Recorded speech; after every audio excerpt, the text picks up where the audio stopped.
نحمده ونصلي على رسوله الكريم أما بعد فأعوذ بالله من الشيطان الرجيم بسم الله الرحمن الرحيم يا أيها الناس أنتم الفقراء إلى الله والله هو الغني الحميد إن يشأ يذهبكم ويأتي بخلق جديد وما ذلك على الله بعزيز ولا تزر وازرة وزر أخرى وإن تدع مثقلة إلى حملها لا يحمل منه شيء ولو كان ذا قربى إنما تنذر الذين يخشون ربهم بالغيب وأقاموا الصلاة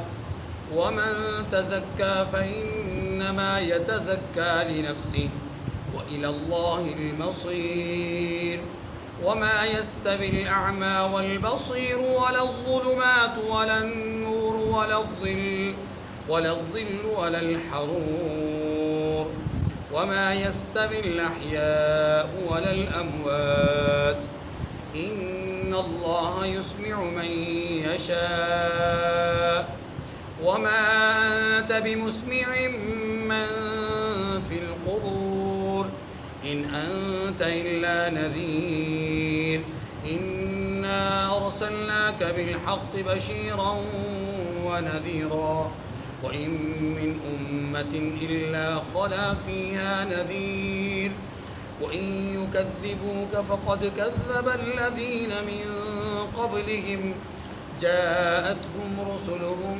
بالبينات وبالزبر وبالكتاب المنير ثم أخذت الذين كفروا فكيف كان نكير صدق الله العظيم۔ سورہ فاطر کی 12 آیت نمبر 15 سے آیت نمبر 26 تک تلاوت ہوئی۔ ان آیات کریمہ میں اللہ ذوالجلال نے 2 طرح کی نعمتوں کو بیان فرمایا ہے۔ ایک نعمت یوم الحساب اور دوسری نعمت عبادات۔ یہ 2 طرح کی نعمتیں یہاں پر بیان ہوئی ہیں۔ چونکہ سورہ مبارکہ کا مرکزی عنوان ہم نے یہ سمجھا کہ اللہ کی نعمتوں کی معرفت، اللہ کی نعمتوں کی پہچان، اسی پہچان کو آگے بڑھاتے ہوئے گزشتہ درس میں ہمارے سامنے 9 نعمتوں کا تذکرہ ہوا، اور اب 2 طرح کی نعمتوں کا ذکر ہے۔ وہ کہ اس میں ذیلی اقسام بہت ہیں، لیکن بنیادی طور پر 2 طرح کی نعمت ہیں۔ ایک نعمت ہے قیامت کے محاسبے کا یقین، اور دوسری نعمت ہے عبادات کا عمل۔ یاد رکھیے، دنیا کے اندر جتنی بھی نیکیوں کا تصور ہے اور جتنا بھی برائیوں سے بچنے کا ایک تصور ہے، نیکی کی توفیق یا برائی سے بچنے کی توفیق، یہ دونوں انسان کو ملتی ہیں عقیدہ آخرت کے یقین کے ساتھ۔ اگر آخرت پر یقین ہے تو انسان گناہوں سے بچے گا، آخرت پر یقین ہے تو نیکی کرے گا، اگر آخرت پر یقین نہیں تو نیکی سے دور بھاگے گا اور برائی کے قریب پہنچے گا۔ بس یہ ایک بنیادی بات ہے۔ تو محاسبہ اعمال، وقوع قیامت، یوم الجزاء، یوم الحساب، یوم الدین، یہ وہ عقیدہ ہے جو بہت بڑی نعمت ہے۔ کیوں؟ اس لیے کہ آپ جانتے ہیں دنیا کے اندر بہت ساری طاقتیں ایسی ہیں کہ جو جرم کرنے کے بعد بظاہر بچ جاتے ہیں۔ بہت سارے غریب ایسے ہیں کہ جو دنیا میں کسی بھی طرح کی جو ہے وہ گناہ یا جرم کی پاداش میں وہ سزائیں کاٹتے ہیں کہ جو سزائیں بڑے سے بڑے مجرم کو بھی نہیں دی جانی چاہیے، لیکن ان معمولی حیثیت کے حامل لوگوں کو سزائیں بڑی ملتی ہیں اور جزا دنیا میں کچھ نہیں ملتی، اور بڑے لوگوں کو دنیا میں سزا نہیں مل رہی اور جزا بڑی بڑی مل رہی۔ آپ جانتے ہیں کہ آپ کے ہی ملک کے اندر ایک ایسا آدمی جو ٹریفک سارجنٹ ہے، وہ اپنی ڈیوٹی سر انجام دے رہا ہے، دوران ڈیوٹی اس کو ایک وڈیرا اپنی گاڑی سے کچل دیتا ہے، تو آپ کے ملک کا قاضی یہ کہتا ہے گواہ موجود نہیں۔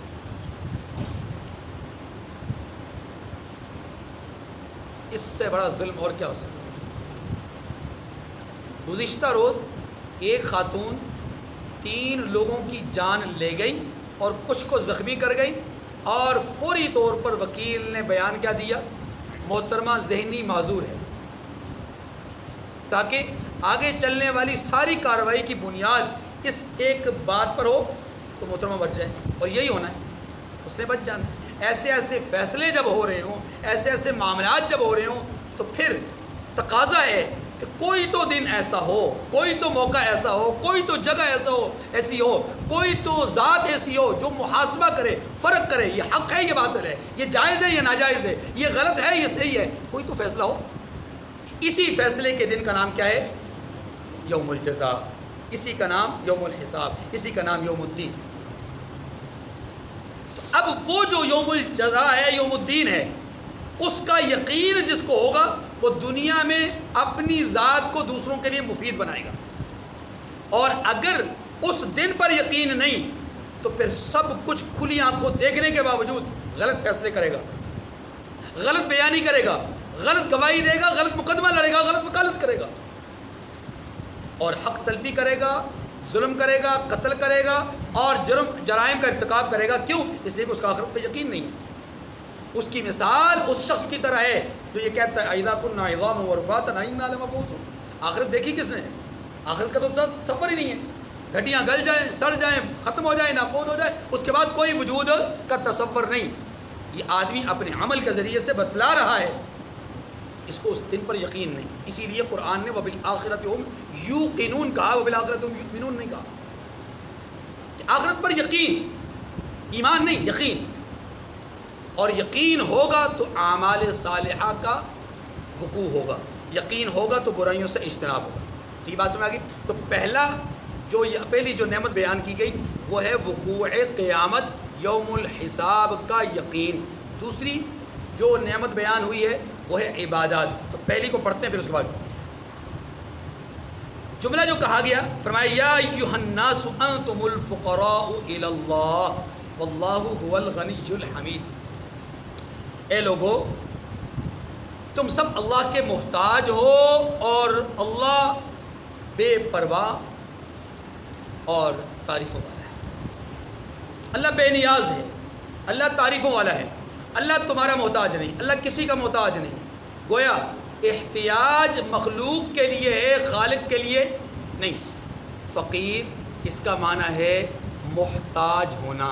چونکہ ہڈی ٹوٹ جائے ریڑھ کی تو بندہ دوسروں کا محتاج ہو جاتا ہے، ٹھیک طرح سے کھڑے نہیں ہو سکتا، چل نہیں سکتا، پھر نہیں سکتا، کام کاج نہیں کر سکتا، مشقت نہیں کر سکتا، بوجھ نہیں اٹھا سکتا، کیا ہو جاتا ہے؟ محتاج۔ تو بندے بھی اللہ کے محتاج ہیں۔ کیسے محتاج ہیں؟ آپ ابتدا سے لے کر انتہا تک دیکھیں، دنیا میں آنے سے لے کر دنیا سے جانے تک دیکھیں، نطفہ آپ سے دیکھیں یا پانی کی مٹی کی اس ٹھکری سے دیکھیں جس سے اللہ نے حضرت آدم کو پیدا کیا، اس سے دیکھیں یا قطرہ آب سے دیکھیں، انسان ہر جگہ محتاج نظر آتا ہے۔ ایک قطرہ آب جو مرد اور عورت کے آپس میں ملنے کے بعد ایک جگہ سے دوسری جگہ منتقل ہوتا ہے، اس انتقال آب میں بھی انسان محتاج ہے۔ یہ منتقل ہو یا نہ ہو اللہ کی مرضی ہے، منتقل ہو جائے، کارآمد ہو یا نہ ہو اللہ کی مرضی ہے۔ کارآمد ہو جائے، آگے چل کر پروان چڑھے نہ چڑھے، صورت بنے نہ بنے، اللہ کی محتاج ہے۔ صورت بن جائے، روح ڈلے نہ ڈلے، اللہ کا محتاج ہے۔ روح ڈل جائے، زندہ رہے نہ رہے، اللہ کا محتاج ہے۔ زندگی مل جائے، دنیا میں آ سکے یا نہ آ سکے، اللہ کا محتاج ہے۔ دنیا میں آ جائے، پھر وہ دنیا میں پروان چڑھ سکے یا نہ چڑھ سکے، اللہ کا محتاج ہے۔ پروان چڑھے، صحت یاب ہو یا بیمار ہو، اللہ کا محتاج ہے۔ صحت مندی بھی ہو جائے، صحت مندی بھی حاصل ہو جائے، صحت یابی بھی حاصل ہو جائے، تب بھی وہ کارآمد ہے دنیا کے لیے یا نا کارآمد نہیں، اللہ کا محتاج ہے۔ دنیا کے اندر جو اعمال وہ سر انجام دے رہا ہے وہ دے سکتا ہے یا نہیں دے سکتا؟ اللہ کا محتاج ہے۔ کچھ حاصل کر سکتا ہے یا نہیں کر سکتا؟ اللہ کا محتاج ہے۔ جو حاصل کیا ہے اس کی تبلیغ کر سکتا ہے نہیں کر سکتا؟ اللہ کا محتاج ہے۔ رزق کما سکتا ہے نہیں کما سکتا؟ اللہ کا محتاج ہے۔ کمائے ہوئے کو کھا سکتا ہے نہیں کھا سکتا؟ اللہ کا محتاج ہے۔ اپنی دولت کو خود خرچ کر سکتا ہے نہیں کر سکتا؟ اللہ کا محتاج ہے۔ دنیا کی اس زندگی میں دوسروں کے سامنے دستے سوال دراز کرے گا یا دوسروں کے لیے جو ہے وہ ذریعہ اور سہارا اور کفالت کا ذریعہ بنے گا؟ اللہ کا محتاج ہے۔ دنیا سے جب اس کی آنکھ بند ہوتی ہے، روح قبض ہوتی ہے، تو پھر اس کو قبر کی پاتال میں اتارنے کے لیے وہ انسانوں کا محتاج ہے۔ قبر میں چلا جائے تو انسانوں کے طرف سے ایصال ثواب کا محتاج ہے، ضرورت مند ہے۔ گویا یہ انسان جس کی پیدائش سے لے کر کے جس کے اختتام تک، یہ تھوڑا سا چھوٹا سا نقشہ میں نے کھینچا ہے، یہ احتیاجی کا نقشہ ہے، اور یہ احتیاجی یہاں ہی ختم نہیں ہوتی، یہیں پر ختم نہیں ہوتی، بلکہ عجیب بات ہے۔ حدیث مبارکہ میں آتا ہے قیامت کا دن ہوگا، خامد اپنی بیوی سے کہے گا میں نے تیرے نخرے اٹھائے، تجھے ناز و نعم میں پالا، تجھے ہر طرح کی سہولت دی، تیری ہر فرمائش کو پورا کیا، ہر خواہش کو پورا کرنے کی کوشش کی، اب مجھے نیکیوں کی ضرورت ہے، 1 2 4 کچھ نیکیاں مجھے دے دے۔ تو وہ جواب کیا دے گی کہ مجھے خود بھی تو ضرورت ہے، میں کیسے تجھے نیکیاں دے سکتی ہوں کہ آج مجھے خود بھی ان کی ضرورت ہے۔ ماں بیٹے سے کہے گی کہ بیٹا میں نے تجھے اپنے بدن میں ایسے رکھا جیسے مشکیزے میں پانی کو رکھا جاتا ہے، میں نے اپنی گود کو تیرے لیے گہوارہ بنایا، میں خود تکلیف میں رہی تجھے آسانیاں دیتی رہی، میں خود مصیبت میں رہی تجھے خوشیاں دیتی رہی، میں نے تیرے لیے ہر دکھ ہر غم ہر تکلیف کو برداشت کیا، آج مجھے نیکیوں کی ضرورت ہے، کچھ نیکیاں مجھے دے دے۔ جواب دے گا ماں جی تیرے سارے احسانات مجھے منظور، تیری ساری نیکیوں کا اعتراف، تیری ساری آزمائشیں اور امتحان جو تو نے میرے لیے برداشت کیے سب کا مجھے اعتراف ہے، لیکن میں خود محتاج ہوں، میں آپ کو نیکیاں کیسے دے سکتا ہوں؟ اللہ اس بات کو قرآن میں بیان کرتے ہیں، لو یوم یفر المرء من اخیہ و امہ و ابیہ و صاحبتہ و بنیہ، بھائی بھائی سے بھاگے گا، بیٹا باپ سے بھاگے گا، بیٹا ماں سے بھاگے گا، بیوی خامن سے، خامن بیوی سے بھاگے گا۔ تو یا ایھا الناس انتم الفقراء الی اللہ، لوگوں تم سب محتاج ہو، اللہ بے نیاز ہے۔ یا ایھا الذین آمنوا نے کہا، اندازہ کیجیے قرآن کی بلاغت پہ غور کیجیے، کیونکہ اس بات کا مخاطب صرف مومن نہیں ہے، اس بات کے مخاطب سارے کے سارے انسان ہیں، اس لیے کہ جہاں مومن اللہ کی طرف سے صحت کا، دولت کا، علم کا، عمل کا، عقیدے کی بہتری کا محتاج ہے، وہیں پر کافر بھی ہے۔ اللہ اس بات پر قادر ہے کہ انسان ایک لقمہ تیار کر کے منہ میں ڈالے، اللہ اس بات پر قادر ہے کہ اس کا لقمہ اس کے حلق میں پھنسا دے، حلق سے نیچے نہ اترے، اللہ اس بات پہ قادر ہے۔ اللہ اس بات پہ قادر ہے کہ انسان کا لقمہ پیٹ کے اندر جائے، معدہ کام نہ کرے اور وہی پیٹ کی درد کا ذریعہ بن جائے۔ انسان کے لیے محتاجی کا عالم یہ کہ اللہ اس بات پہ قادر ہے، اللہ اس بات پر قادر ہے کہ پیٹ میں لقمہ جائے، معدہ بھی کام کرے، لیکن جو فضلے کا اخراج ہے اللہ اس کو کی بندش کا فیصلہ فرما دے، انسان تڑپ تڑپ کے مر جائے، اس کے لیے فضلے کا اخراج نہ ہو، جسے آپ قبض کہتے ہیں۔ اللہ بیماری دینے والے، اللہ شفا دینے والے، بیماری اور شفا میں بھی بندہ اللہ کا محتاج ہے۔ واللہ هو الغنی الحمید، اور اللہ بے نیاز ہے اور تم کیا ہو؟ فقیر ہو، اللہ بے نیاز ہے اور تعریفوں والا ہے۔ دیکھیے اس دنیا کے اندر انسان کے سامنے دستے سوال دراز کرتا ہے تو انسان کیا ہو جاتا ہے؟ ناراض ہو جاتا ہے، خفا ہوتا ہے، یار تم نے مجھ سے کیوں مانگا؟ ظاہراً بڑا کہے گا ہاں کوئی بات نہیں، جب بھی کوئی چیز ضرورت ہو مجھے کہہ دیا کرے، مجھ سے مانگ لیا۔ بیٹا بھی باپ سے بار بار مانگے تو باپ بھی تنگ آ جاتا ہے۔ رحمت دو عالم صلی اللہ علیہ وسلم کے زمانے میں ایک عیسائی شاعر تھا، اس نے ایک شعر کہا، سألنا فأعطیتم وعدنا فعدتم، ہم نے تم سے پہلی دفعہ مانگا، کوئی سوال کیا، تم نے دے دیا، پھر ہم نے مانگا فعدتم، پھر تم نے دوہرا دیا۔ ایک دن ایسا آتا ہے کہ بار بار مانگنے کی وجہ سے لوگ تنگ آ جاتے ہیں اور تنگ آ کر کے پھر اس کو محروم کر دیتے ہیں، انکار کر دیتے ہیں، بھائی اب گنجائش نہیں ہے، چلا جا۔ ومن اکثر التسآل یوما سیحرم، ایک دن ایسا آتا ہے کہ انسان محروم کر دیا جاتا ہے۔ تو یہ تو حقیقت ہے بھائی، بالکل ایسی حقیقت ہے کہ من یسأل الناس یحرموہ، جو لوگوں سے سوال کرتا ہے، لوگوں سے مانگتا ہے، لوگ اس کو محروم کر دیتے ہیں، لوگوں کے پاس اس کے لیے کوئی گنجائش نہیں ہوتی۔ وسائل اللہ لا یخیب، اور اللہ سے مانگنے والا کبھی محروم نہیں ہوتا۔ یا ایھا الناس انتم الفقراء الی اللہ، آگے فرمایا ان یشأ یذھبکم ویأتی بخلق جدید، اور اگر وہ چاہے تو تمہیں نابود کر دے اور نئی مخلوقات آباد کر دے۔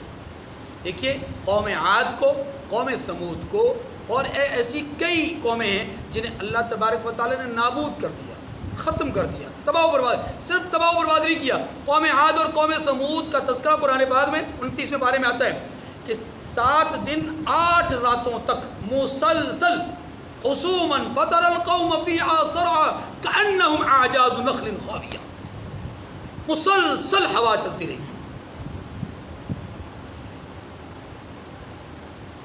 مسلسل دن رات، 7 دن 8 راتوں تک مسلسل طوفانی ہوا۔ اور آپ جانتے ہیں یہاں چند منٹوں کے لیے اگر طوفانی ہوا چلے تو نظام درم برم ہو جاتا ہے۔ 7 دن 8 راتوں تک مسلسل طوفانی ہوا چلتی رہی، اور پھر اللہ نقشہ کیا کہتے ہیں، کأنہم اعجاز نخل خاویہ، جب ہم نے وہ طوفان کو روکا، بند کیا، تو یہ سارے کے سارے مردہ حالت میں اس طرح پڑے ہوئے تھے جیسے کھجور کے تنے زمین سے اکھڑ کر کے باہر پڑے ہوئے، دراز قد تھے نا، لمبے لمبے قد تھے قوم عاد اور قوم ثمود کے۔ اللہ تعالیٰ نے اس کا نقشہ کہا ہے کہ یہ زمین پہ ایسے پڑے ہوئے تھے جیسے کھجور کے تنے پڑے ہوتے ہیں۔ اللہ تو قادر ہے، اللہ تو قادر ہے، ایک قوم کو نابود کر دیں اور اس کی جگہ پہ دوسری قوم آباد کر دیں۔ انہیں نابود کیا، ان کی جگہ پہ دوسری قوموں کو اٹھا دیا۔ آج قوم عاد کا، قوم ثمود کا تصور ہی نہیں ہے، نہ وہ جسم ہے، نہ وہ قوت ہے، نہ وہ جو ہے وہ صلاحیت ہے، کچھ بھی نہیں۔ وما ذلک علی اللہ بعزیز، اور یہ اللہ کے لیے کوئی مشکل کام فرماتے ہیں تم محتاج ہو، اللہ غنی ہے، اللہ چاہے تمہیں نابود کر دے، تمہاری جگہ پہ نئی مخلوق پیدا کر دے، اللہ کے لیے مشکل کام۔ یہ بات کہنے کا مقصد کیا ہے؟ مقصد یہی ہے کہ تم اپنے عقائد کی درستگی کر لو، ورنہ جو رب اس جہان میں ایک قوم کو نابود کر کے دوسری قوم پیدا کر سکتا ہے، اس رب کے لیے یہ کون سا مشکل ہے کہ تم سب کو مٹا کر کے قیامت کے دن دوبارہ پیدا کر دے۔ تو عقیدہ آخرت تمہارا محکم ہونا چاہیے۔ بس بات آگے، وَلَا تَزِرُ وَازِرَةٌ وِزْرَ أُخْرَىٰ، کوئی بوجھ اٹھانے والا دوسرے کا بوجھ نہیں اٹھا سکے گا۔ کیا مطلب؟ قیامت کے دن کوئی کسی کا بوجھ نہیں اٹھائے گا۔ وَإِن تَدْعُ مُثْقَلَةٌ إِلَىٰ حِمْلِهَا لَا يُحْمَلْ مِنْهُ شَيْءٌ وَلَوْ كَانَ ذَا قُرْبَىٰ، اور کوئی بوجھ میں دبا ہوا اپنا بوجھ ہٹانے کو کسی کو بلائے تو کوئی اس میں سے کچھ نہ اٹھائے گا۔ وَلَوْ كَانَ ذَا قُرْبَىٰ، اگرچہ وہ قرابت دار ہی کیوں نہ ہو، جیسا کہ میں نے خامن، ماں، بیٹی، بیوی سب کی مثال دی۔ آگے، انما تنذر الذین یخشون ربهم بالغیب، اللہ اکبر۔ محبوب آپ انہی لوگوں کو نصیحت کرتے ہیں جو بن دیکھے اپنے پروردگار سے ڈرتے ہیں، جن کا عقیدہ آخرت مضبوط ہوتا ہے، وہی لوگ اللہ کے نبی کی تعلیمات سے فائدہ اٹھاتے ہیں۔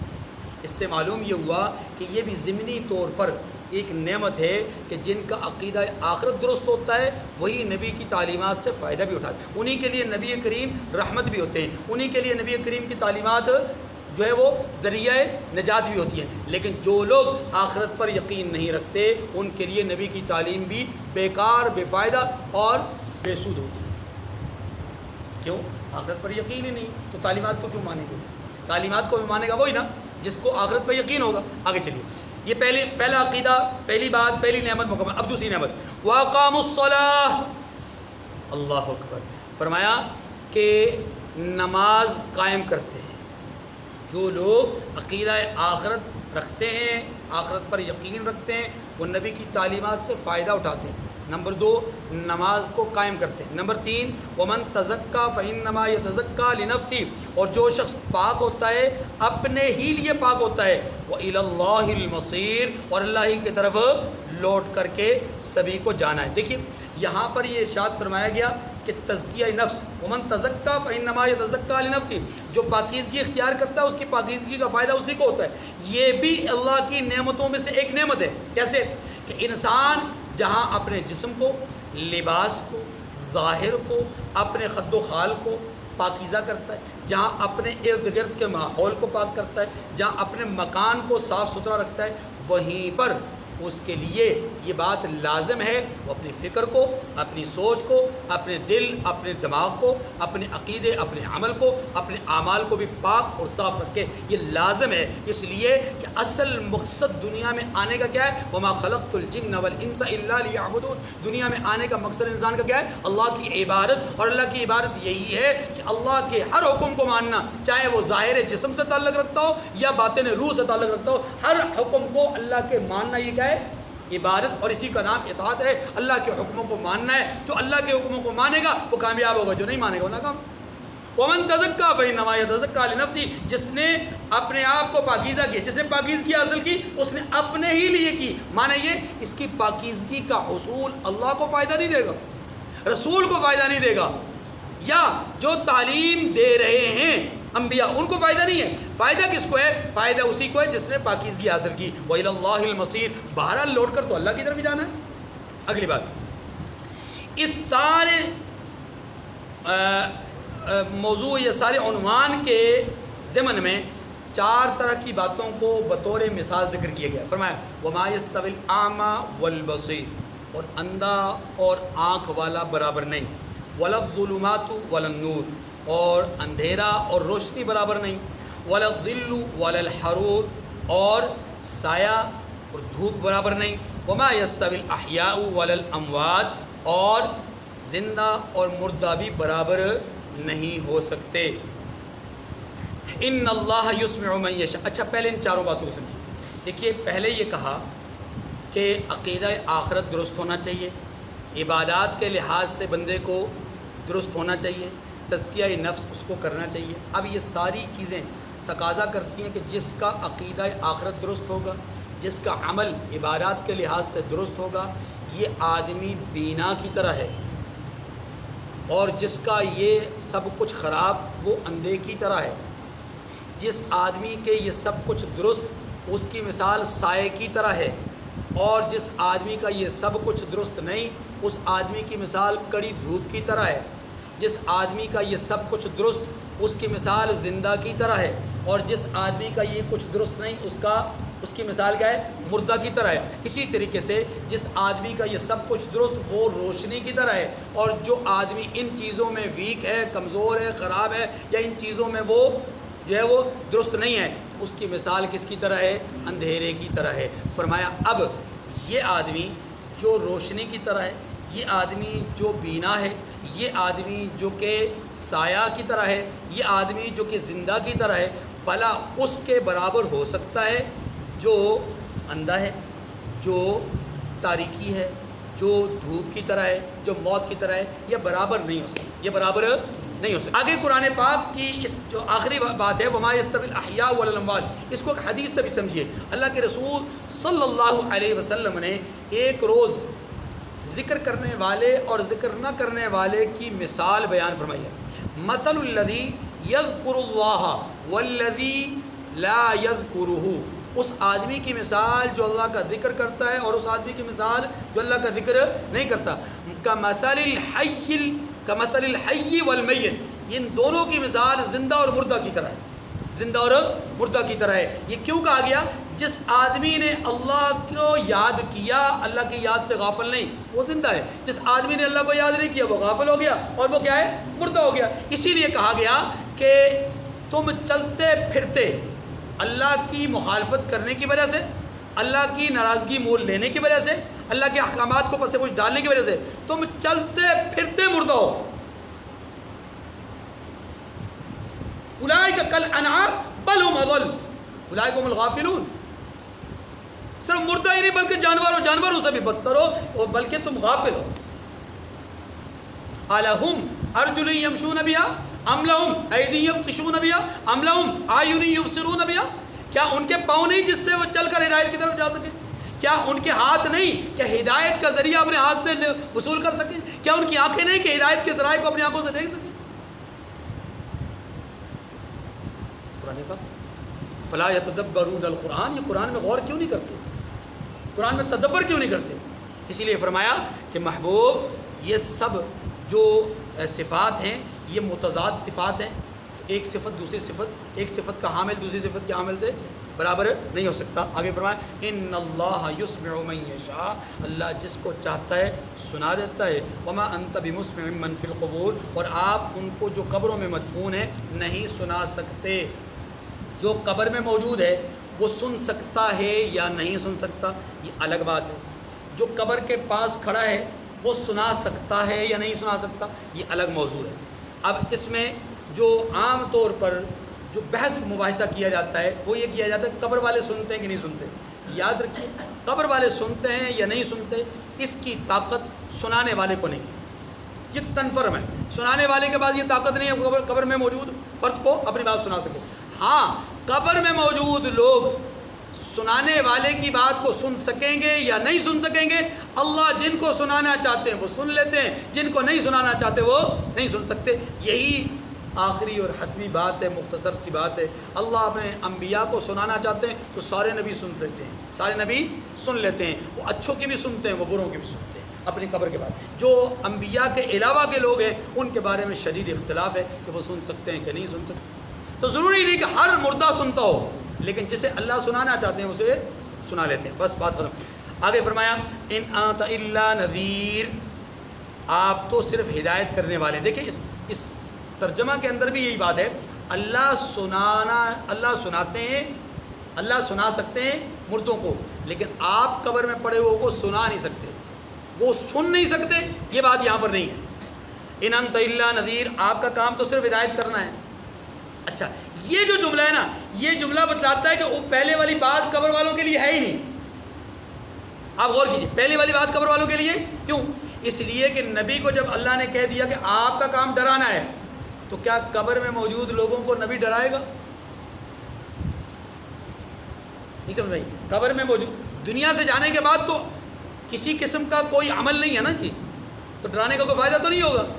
اس سے معلوم یہ ہوا کہ نبی کا ڈرانا زندگی میں ہے، تو جو آدمی زندہ ہونے کے باوجود نبی کی بات کو نہ مانے وہ ایسا ہی ہے جیسا کہ مردہ، ایسے ہے جیسا کہ مردہ، کہ مردہ سن سکتا ہے پر سننے کا فائدہ نہیں، یہ آدمی بھی سن سکتا ہے پر سننے کا فائدہ، بس کتنی بات ہے، کتنی زبردست جامع قسم کا یہ لفظ ہے، اور خواہ لوگوں نے اس پہ اشتعال انگیزی کی ہوئی ہے۔ انا ارسلناک بالحق بشیرا ونذیرا، ہم نے آپ کو حق کے ساتھ خوشخبری سنانے والا اور ڈرانے والا بنا کر بھیجا ہے۔ وَإِن مِّنْ أُمَّةٍ إِلَّا خَلَا فِيهَا نَذِيرٌ، اور کوئی امت ایسی نہیں کہ اس میں کوئی امت ایسی نہیں ہے کہ جس میں کوئی ڈرانے والا نہ آیا، ہر ایک امت میں اللہ نے ڈرانے والا بھیجا ہے۔ کیا معنی؟ ہر امت کے لیے اللہ نے نبی اور رسول کو بھیجا ہے۔ وہی کوئی ایسی تشریح بات نہیں ہے، پہلے بہت دفعہ آ چکی ہے۔ وَإِن يُكَذِّبُوكَ فَقَدْ كَذَّبَ الَّذِينَ مِن قَبْلِهِمْ، تو فرمایا کہ یہ لوگ اگر آپ کی تکذیب کریں تو آپ پریشان نہ ہوں، کیونکہ جو لوگ ان سے پہلے آئے تھے وہ بھی اپنے وقت کے نبی کو جھٹلاتے رہے۔ جاءتہم رسولہم بالبینات، جب ان کے پاس رسول پیغمبر نشانیاں لے کر آئے، وہ بالزبر، ہاں جی، اور صحیفے لے کر آئے، وہ بالکتاب المنیر، اور روشن کتابیں لے کر آئے، تو پھر انہوں نے کیا کیا؟ ان کو جھٹلا دیا۔ بات پہلے کر دی کہ جب رسول ان کے پاس آیات یعنی نشانیاں، صحیفے، کتابیں لے کر آئے تو انہوں نے کیا کیا؟ انہوں نے جھٹلایا۔ تو اے رسول آپ بھی ان کے پاس کتاب لے کر آئے، یہ بھی اگر آپ کو جھٹلا رہے ہیں تو آپ پریشان نہ ہوں۔ پھر اللہ کی سنت کیا ہے؟ ثم اخذت الذین کفروا فکیف کان نکیر، پھر اللہ فرماتے ہیں میں نے کافروں کو پکڑ لیا، سو دیکھ لیجئے میرا عذاب کیسا ہوا۔